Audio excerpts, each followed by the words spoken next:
5th generation fighter jet आज के समय की नीड है और ऐसे में हमारा मित्र पुतिन जो रूस जो है वो सुखोई 57 जैसा 5th जनरेशन फाइटर जेट रखता है। भारत के प्रति जिस तरह का इनके मन में भाव है उसकी तरह ही ये भारत के साथ व्यवहार के रूप में 5th जनरेशन फाइटर जेट देना चाहते हैं। वहीं दूसरी ओर ट्रंप जो कि भारत के लिए चाहे जैसी भी बात करते हो लेकिन व्यापारी की भूमिका में जब आते हैं तब ये भी अपनी तरफ से F-35 भारत को बेचने का प्लान करते हैं। भारत पाकिस्तान के बीच में पाकिस्तान की तरफ से बात करते हुए या दोनों के बीच में मध्यस्थता करते हुए भी इन्हें भारत का बाजार पूरी तरह से नजर आ रहा था कि कैसे ना कैसे करके मैं भारत से F-35 बिकवा दूं या भारत को F-35 बेच दूं।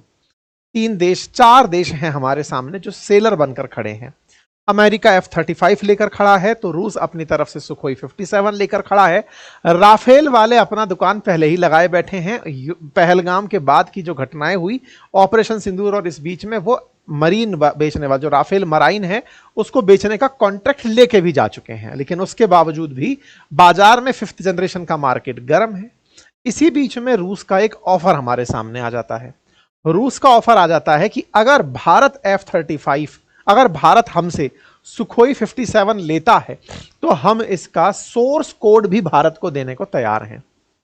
आपका दिमाग घूमेगा कि यार ये सोर्स कोड नाम की चीज क्या है जिसके लिए ये ऐसा ऑफर किया गया कि अगर भारत ने ये ना खरीद के किसी और का फाइटर जेट खरीदा तो भारत के लोग फिर से एक बड़ी राजनीतिक भूमिका में सरकार के खिलाफ खड़े हो सकते हैं। क्यों? क्योंकि इस समय जब ऑपरेशन सिंदूर हुआ उस समय भारत में कावेरी इंजन की डिमांड उठी कि साहब हमें अपना फाइटर जेट बनाने के लिए अपना बहुत ही जबरदस्त कावेरी इंजन चाहिए। दूसरी तरफ ऑपरेशन सिंदूर के अंदर राफेल का मामला जो रहा उस समय पर भारत ने इनसे कहा कि भैया हो सके तो हमें आपके यहां से जो भी मतलब ऑफसेट को लेकर के आपने हमसे हमारे साथ जो टाई अप किए हैं आप राफेल का हमारे साथ सोर्स कोड शेयर कर दीजिए, हम उसको यूज करना चाहते हैं। इन्होंने हमसे मना कर दिया। तो राफेल अपना सोर्स कोड देना नहीं चाहता जिसका ऑपरेशन सिंदूर में हमने यूज भी किया। आप पूछेंगे क्या फर्क पड़ गया, ऑपरेशन सिंदूर में राफेल यूज कर तो लिया, सोर्स कोड का क्या करते। बस इतना सा समझ लीजिए, बाकी विस्तार से आगे चल के बताऊंगा कि अगर हमारे पास राफेल का सोर्स कोड हुआ होता तो हम राफेल से ब्रह्मोस चला सकते थे। फ्रांस ने जिस तरह से हमें अपना राफेल बेचा है सेटिंग उसके सॉफ्टवेयर की ऐसी है जैसे आईफोन के अंदर वही एप्लीकेशन चल सकते हैं जिन्हें एप्पल अपने द्वारा ऑथराइज करता है, ये एंड्रॉयड की तरह नहीं होते। वहीं दूसरी ओर रूस अपने फाइटर जेट को एंड्रॉयड की तरह बनाकर दे रहा है कि आप अगर हमसे सोर्स कोड लेते हैं तो आप ब्रह्मोस को भी हमारे फाइटर जेट से दाग सकते हैं। ब्रह्मोस दुनिया की सबसे बेहतरीन क्रूज मिसाइल है। राफेल दुनिया का 4.5 जनरेशन का फाइटर जेट है। हम अपनी सबसे बढ़िया क्रूज मिसाइल को उस फाइटर जेट पर नहीं लगा पाए। वहीं इन्होंने जो खुद से हमें स्कैल्प मिसाइल दी थी, मीटियोर मिसाइल दी थी, वो हमको बेची और बेच करके उन्हीं का यूज करने की परमिशन दी। अगर भारत की तरफ से ब्रह्मोस का इस्तेमाल किया जा सकता होता तो निश्चित ही एक और बढ़िया डेडली कॉम्बिनेशन बनकर आता। इस बात को समझते हुए रूस ने हमें ना केवल अपनी तरफ से सुखोई 57 ऑफर किया बल्कि यह भी कह दिया कि अगर आपको आवश्यकता हो तो मैं आपके लिए सोर्स कोड भी दे दूंगा। सोर्स कोड में आपके पास हमारी सारी टेक्नोलॉजी कि ये फाइटर जेट कैसे ऑपरेट होता है, ये समझिए जैसे आज मैं आपके सामने जिस लैपटॉप के माध्यम से जिस कंप्यूटर के माध्यम से लाइव आया हूं उसके पीछे जो मशीन चल रही है, लैपटॉप के अंदर एक प्रोसेसर चल रहा है, एक टेक्नोलॉजी चल रही है जो कि इस पूरे काम को प्रोसेस करके आप तक पहुंचा रही है। जिसका जितना बढ़िया प्रोसेसर हुआ, जितना बढ़िया उसका प्रोग्राम हुआ, वो उतना अच्छा रिजल्ट प्रोड्यूस किया। फाइटर जेट्स के अंदर सोर्स कोड एक ऐसा ही समझिए सॉफ्टवेयर प्रोग्राम होता है। आसान भाषा में कहूं तो ये एक ऐसी कोडिंग है जिस कोडिंग को लिखने में ना जाने कितने टेक्नोलॉजी वाले लोग लगे होते हैं। आधा और एक उदाहरण से समझाऊं तो समझिए कि 1 करोड़ लाइंस लिखी गई होंगी जब F-35 का सोर्स कोड बनाया गया होगा। मतलब उसके सॉफ्टवेयर में कम से कम 10 मिलियन लाइंस लिखी गई होंगी। ऐसा मतलब इंफॉर्मेशन मार्केट में उपलब्ध है। तो 10 मिलियन के आसपास अगर लाइन लिखने से एक कंपनी का सोर्स कोड बनता है तो विचारणीय तथ्य है कि सुखोई 57 का भी सोर्स कोड कितने समय में तैयार हुआ होगा जिसे वो भारत को देने को तैयार हुआ है। इस तरह की सुविधाएं देते हुए रूस अगर हमें सुखोई 57 ना बेच पाए, हम कावेरी इंजन पर सहयोग ना ले पाए, और हम उसके बावजूद भी ऑपरेशन सिंदूर के अंदर ब्रह्मोस ना इस्तेमाल कर सकने वाला राफेल ही यूज करते रहे या उसको ही खरीदते रहे, तो देश में सवाल तो उठेंगे कि सरकार की ऐसी क्या मजबूरी रही कि उसने फ्रांस से राफेल तो खरीद लिया या अमेरिका का F-35 तो कंसीडर कर लिया, लेकिन सुखोई के साथ निकलकर नहीं आए। यह सवाल निश्चित ही आने वाले समय में पूछा जा सकता है। जैसा मैंने आपको बताया कि सोर्स कोड फाइटर जेट का एक बहुत इंपॉर्टेंट पार्ट होता है, वो तो मैंने आपके सामने बता दिया, लेकिन डसॉल्ट एविएशन का जो हमारे पास में राफेल है, उस राफेल के लिए सोर्स कोड हाल ही में इनकार किया गया कि हम भारत को सोर्स कोड नहीं देंगे। यह थोड़े दिन पहले सुर्खी बना।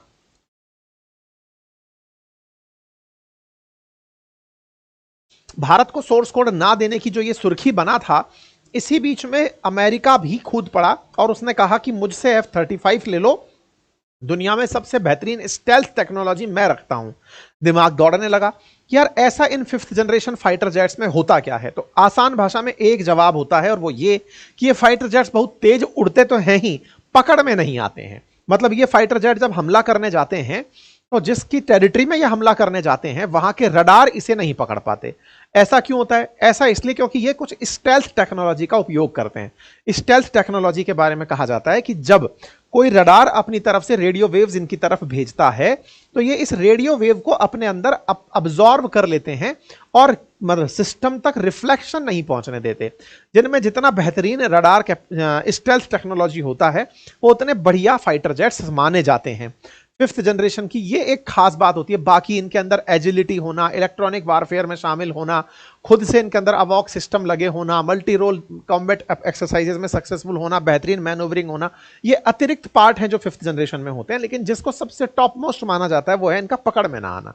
बाकी आवाज की गति से दूसरा चलना और तब उन्नत किस्म के वेपन्स को यूज करना, बैठे बैठे इलेक्ट्रॉनिक वारफेयर कर लेना, ये तमाम चीजें हैं। क्रूज सिस्टम लगे होना, मतलब मैक 2 की स्पीड पर क्रूजिंग के अंदर लंबे समय तक चले जाना, वजन की तुलना में कई गुना अधिक तक वजन उठा लेना, बहुत सारी मिसाइलों को एक साथ लॉन्च कर देना, ये अन्य फैसिलिटीज के रूप में चीजें काउंट की जाती हैं।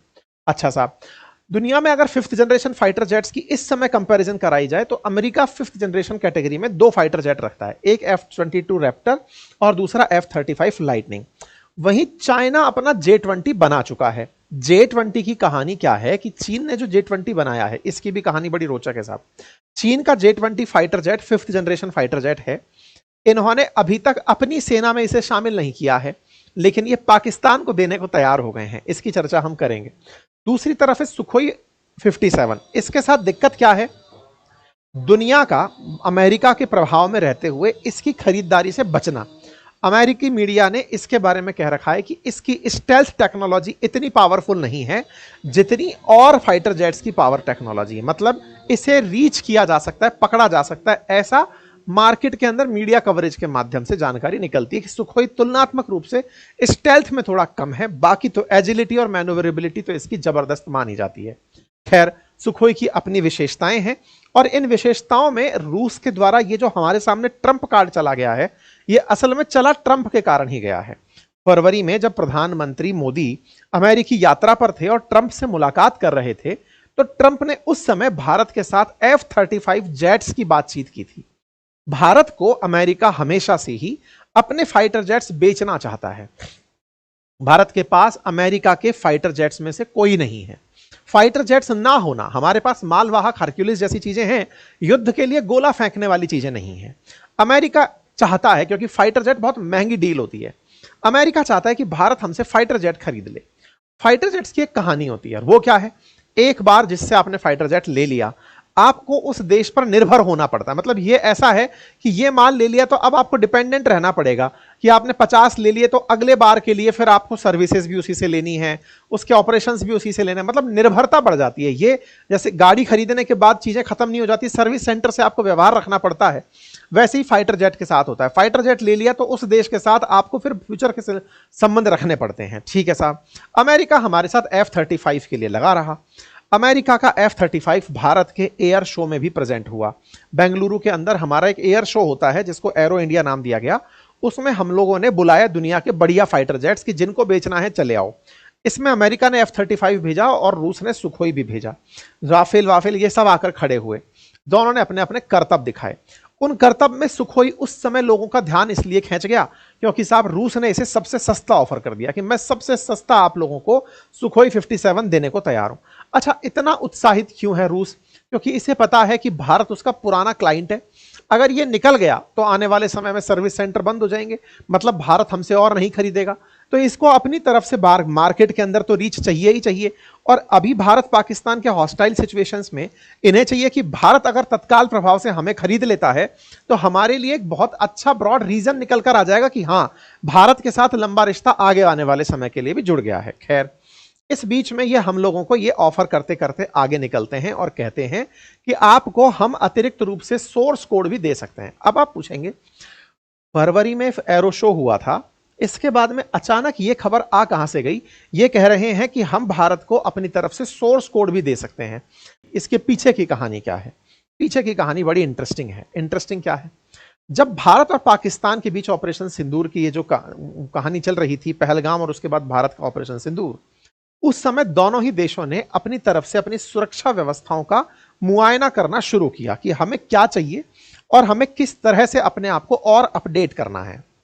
राफेल की जरूरत भी हमें महसूस हुई कि भाई राफेल हमें और चाहिए होंगे अगर हमको आगे से दोनों फ्रंट पर लड़ना है। जिस तरह से पाकिस्तान के साथ आकर के रूस खड़ा हो गया, अगर हमें पाकिस्तान के साथ खड़ा होकर के चीन जैसे खड़ा हो गया, ऐसे अगर हमें दोनों फ्रंट पर लड़ना हुआ तो हमें अपने स्क्वाड्रंस की संख्या बढ़ानी पड़ेगी। ऐसे में दिक्कत यह है कि भारत को तत्काल प्रभाव से अगर खरीदने हो तो कहां से खरीदें? भारत के बाजार में चर्चाएं चलना शुरू हुआ। ये बिल्कुल वैसे ही है जैसे मान लीजिए कि आपका एग्जाम है, तभी आप पेन पेपर खरीदने जा रहे होते हैं। एग्जाम के समय ही आपका दिमाग तेज चल रहा होता है, क्या पढ़ना है क्या नहीं पढ़ना है। गर्मी की छुट्टियों में आप किताबों पर ज्यादा फोकस नहीं करते। एग्जैक्टली देश का एग्जाम होता है युद्ध, उस समय फाइटर जेट्स की जरूरत पड़ती है कि अब क्या खरीदना है बताइए। उस समय देश डिसीजन ले रहा होता है। जैसे पाकिस्तान के सामने इस समय चाइना पहुंच चुका है और चाइना ने बकायदा उसके टेबल पर ऑफर कर दिया है 5th जनरेशन फाइटर जेट और कहा है कि मेरे से J-20 ले लो पाकिस्तान वालों। पाकिस्तान जो पहले ही कटोरा लिए हाथ में खड़ा है, उसे चीन ने आधी कीमत पर J-20 ऑफर कर दिया है। मतलब चीन ने फाइटर जेट बनाया और फाइटर जेट को बनाकर खुद की एयरफोर्स में शामिल करने से पहले ही पाकिस्तान को आधे दामों पर साझा कर दिया। अब आपके दिमाग में एक प्रश्न आना चाहिए, जब भारत के पड़ोसी और भारत के दुश्मन पाकिस्तान के पास 5th जनरेशन फाइटर जेट होगा, हालांकि इस बात पर मजाक बहुत बन रही है कि चाइना ने खुद के यहां पर इसे अभी तक शामिल नहीं किया है, खुद की एयरफोर्स के लिए ये टेस्टिंग मोड में ही चल रहा है, लेकिन पाकिस्तान को आधी कीमत में बेचने के लिए तैयार हो जाता है। पाकिस्तान को यह बेचने की जो कवायद हुई है, यह ऑपरेशन सिंदूर के बाद ही हुई है। चीन ने पाकिस्तान की जरूरतों को पहचाना और उनसे कहा कि देखो, तुम्हें सख्त जरूरत है कि तुम फाइटर जेट परचेज करो भारत को टक्कर देने के लिए, क्योंकि ये लोग राफेल में निकले हुए हैं। आपको मैं एक और किस्म बढ़ा हुआ देता हूं, 50% ऑफ के साथ इन्होंने J-35A फाइटर जेट्स को ऑफर कर दिया कि आप J-35A हमसे ले लो, J-20 हमसे ले लो और इन सबको लेकर के अपने पास मतलब ये पहुंचा। तो इधर देखो, 30 J-35A स्टेल्थ फाइटर पाकिस्तान को अभी इन्होंने ऑफर कर दिए हैं। फाइटर जेट में J-35A और J-20 इनके 5th जनरेशन फाइटर जेट हैं, 50% दाम पर पाकिस्तान को ऑफर किए गए हैं। इस पर पाकिस्तान चाइना के अंदर लोगों के अंदर बड़ा बैकलैश है और वो इस बात का है कि आप हमारा पैसा उनको क्यों दे रहे हैं। लेकिन चाइना इसे एक अपॉर्चुनिटी के रूप में देखता है कि भविष्य में पाकिस्तान को जरूरत पड़ी तो कहीं ऐसा ना हो अमेरिका उसे F-35 टिका दे, इसलिए चीन ने अपना J-35 उसे दे दिया। मतलब कॉन्ट्रैक्ट कर दिया कि 30 फाइटर जेट मैं तुझे बनाकर दूंगा। ये सब हो क्यों रहा है? मैंने जैसे कहा ना, वॉर जैसे ही होती है, हर तरफ से बेचने वाले सेलर्स आकर खड़े हो जाते हैं। हथियार बिकने का सबसे बड़ा माहौल होता है जब दो देश आपस में संघर्ष कर रहे होते हैं। ऐसे में ही रूस उतर के आता है कि उसको समझ में आया कि अगर चीन इसको J-35 बेचने में कामयाब हो गया तो अब ये चाइना से मतलब पाकिस्तान रूस से तो अब वेपन लेगा नहीं। अगर ये पाकिस्तान से नहीं लेगा तो ऐसे मतलब रूस से नहीं लेगा पाकिस्तान, तो फिर किससे लेगा? तो भाई अमेरिका से F-35 ले सकता है। अमेरिका से F-35 चाइना इसको लेने नहीं देगा। ऐसे में फिर बड़ी बात क्या निकल कर आती है कि भारत को बेचा जा सकता है अपना फाइटर जेट। भारत के सामने 3 सेलर हैं, अमेरिका खड़ा है, फ्रांस खड़ा है और रूस खड़ा है। फ्रांस से हम एम ले चुके हैं जो कि 4.5 जनरेशन का है। अब बचा F-35 और सुखोई 57। इनमें अगर F-35 को पछाड़ना है तो सोर्स कोड की बात करनी होगी। अमेरिका भारत को सोर्स कोड देने वाला नहीं है, क्योंकि हम अगर राफेल लगाने के ऊपर निकलेंगे, वो हम अगर उस पर ब्रह्मोस लगाने निकलेंगे तो वो लगाने नहीं देंगे। ऐसे में इन्होंने कहा कि आप ब्रह्मोस लगा सकते हो हमारे वाले पे। असल में क्या होता है ना, फाइटर जेट तो खुद एक तरह का व्हीकल है, उसके ऊपर आप क्या क्या लगा सकते हैं, कौन सी मिसाइल उस पर लगा सकते हैं जो दुश्मन के क्षेत्र में जाकर फटे, ये ज्यादा मायने रखती है। तो अगर हमने इस पर ब्रह्मोस लगाया तो ब्रह्मोस लगाना हमारे लिए एक उपलब्धि होगा। यह बात उन्होंने हमें समझा दी है आसान भाषा में। पाकिस्तान का अपडेट आप देख सकते हैं कि पाकिस्तान ने 40 5th generation J-35 stealth aircraft हाल ही में पाकिस्तान ने चीन से प्राप्त करने की बात की है। यह गवर्नमेंट ऑफ पाकिस्तान का ट्वीट है। साथ ही साथ में इन्हें KJ-500 अवॉक सिस्टम, जो कि मतलब रडार के आने की सूचना देगा, HQ-19 डिफेंस सिस्टम जैसे कि S-400 है हमारे पास, इन सब के लिए मतलब इनको परमिशन मिली है। इनका कर्ज माफी की भी सूचनाएं निकल कर आ रही हैं। सामने आ रहा है कि 1 लाख पाकिस्तानियों को AI की ट्रेनिंग भी चाइना देगा, हुवावे जो इनकी कंपनी है वो देगी। वहीं एक और काम इनको मिला है और वो ये है कि पाकिस्तान के अंदर बना हुआ फाइटर जेट JF-17 जो चीन और पाकिस्तान ने मिलकर बनाया है, वो अजरबैजान को बेचा जाएगा। 40 फाइटर जेट्स ऐसे होंगे, $4.6 बिलियन के अंदर पाकिस्तान अजरबैजान को बेचेगा। तो पाकिस्तान एक तरह से डिफेंस डील में इस संघर्ष के बाद बढ़ चुका है। उसको समझ में आ गया है कि चीन के साथ रहकर कैसे आगे बढ़ना है। हमारे लिए अब स्थिति ऐसी पैदा हो गई है कि 5th जनरेशन हमारे दुश्मन के पास अगर होगा तो हमें भी जरूरत पड़नी ही है। अब ऐसे में भारत क्या करेगा, यह देखने वाली बात होगी। आने वाले समय में हम पुतिन को कंसीडर करते हैं या फिर खुद से विकसित करते हैं। खुद से विकसित करने की क्या कहानी है, हाल ही में भारत के अंदर एक न्यूज सरफेस हुई। किरण रिजिजू जी ने अपनी तरफ से लिखा कि भारत के अंदर made in India 5th generation fighter jet को सरकार ने परमिशन दे दी है। भारत के अंदर मिली इस परमिशन को advance medium combat aircraft AMCA कहा है। अब फिर से सवाल खड़ा हुआ, ये तो बहुत ही अच्छी बात है, ना हमें रूस से खरीदना ना हमें अमेरिका से खरीदना, सिंपल अपने ही देश में बना लेते हैं। दिक्कत यह है कि हम अपने देश में बना तो लें, हमारे पास इंजन नहीं है। हम अपने फाइटर जेट्स के लिए इंजन पर निर्भर हैं इन 4 देशों के पास। इवन 4 देशों में भी हमारे मित्रों के रूप में तो हमारे पास फ्रांस, रूस और ये अमेरिका है। तीनों ही लोग हमको इंजन देने को तैयार नहीं है। फाइटर जेट की सबसे बड़ी जो आत्मा है वो इंजन है। आज भी हमारे जो तेजस खड़े हैं, LCA कॉम्बैट तेजस जो खड़े हैं, उनके अंदर भी अमेरिकी इंजन आकर लग रहे हैं। तो ऐसे में इंजन ही नहीं हुआ तो 5th जनरेशन फाइटर जेट का हम घोषणा करके भी क्या कर लेंगे। इसलिए आवश्यकता है कि हमारे साथ टेक्नोलॉजी ट्रांसफर किया जाए। राफेल वाले हमसे मना कर चुके हैं, इसीलिए F-35 की जगह सुखोई की ज्यादा प्राथमिकता बनती जा रही है। मैंने थोड़े दिन पहले भी आपसे कहा था कि राफेल अपनी आउटर बॉडी इंडिया में बनाने के लिए तैयार हुआ है, सोर्स कोड के लिए तो यह तैयार नहीं हुआ है। तो भारत को चाहिए कि राफेल पर एक बार वापस से थॉट दिया जाए, यह देखा जाए कि अगर यह नहीं दे रहा है तो क्या हम राफेल की डील की जगह सुखोई 57 ही परचेज कर लें। क्या सुखोई 57 परचेज करके हम 5th जनरेशन में भी एंट्री करके रूस के साथ मेक इन इंडिया को भी बूस्ट कर पाएंगे। सोर्स कोड मिलने से हम अपने वेपन भी यूज कर पाएंगे। रूस का ऑफर हमारे सामने है। बाकी आपको क्या लगता है, कमेंट बॉक्स में अपनी राय जरूर रखें। फिलहाल के लिए इतना ही। चैनल पर नए हैं तो सब्सक्राइब कर लें। बहुत बहुत धन्यवाद।